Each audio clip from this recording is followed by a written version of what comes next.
ప్రస్తుతం కరోనా గురించి దేశవ్యాప్తంగా విస్తృత ప్రచారం జరుగుతుంది. అదిగో పులి అంటే ఇదిగో తోక అనేలాగా ఉందన్నమాట. మిడిల్ క్లాస్ వాళ్ళు ఎవరు కూడా ఈ కరోనా వార్తలకి భయపడవద్దు.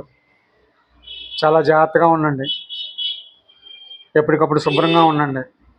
మాస్కులు ధరించండి. పౌష్టికాహారం తినండి. చిన్న చిన్న అనారోగ్యాలని, చిన్నపాటి ఇబ్బందుల్ని ఎక్కడ నెగ్లెక్ట్ చేయకండి. ప్రతిదానికి వెంటనే మంచి డాక్టర్ని కలవండి.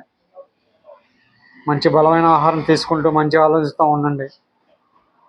ఈ కరోనా భయాన్ని ఒక ఉత్పాతంలా సృష్టించడానికి కొంతమంది తయారైనట్టుగా అనిపిస్తుంది అన్నమాట.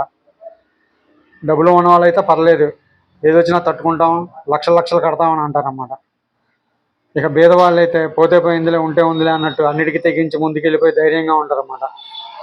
అటు ఇటు ఊగిపోయేదల్లా, భయపడిపోయేదల్లా కేవలం మధ్యతరగతి ప్రజలే. దేనికి భయపడకండి మధ్యతరగతి ప్రజలు. కరోనా పోయినసారి వచ్చినప్పుడు మనం ఎందరినో మన ఆత్మీయుల్ని అందరినీ కోల్పోయాం.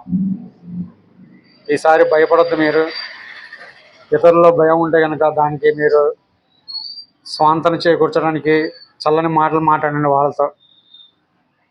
మీరు కూడా మంచి ఆలోచిస్తూ ఉండండి. జరుగుతున్న దుష్ప్రచారాల గురించి, కరోనా గురించి చేస్తున్న విస్తృత ప్రచారాల గురించి ఎవరూ భయపడకండి.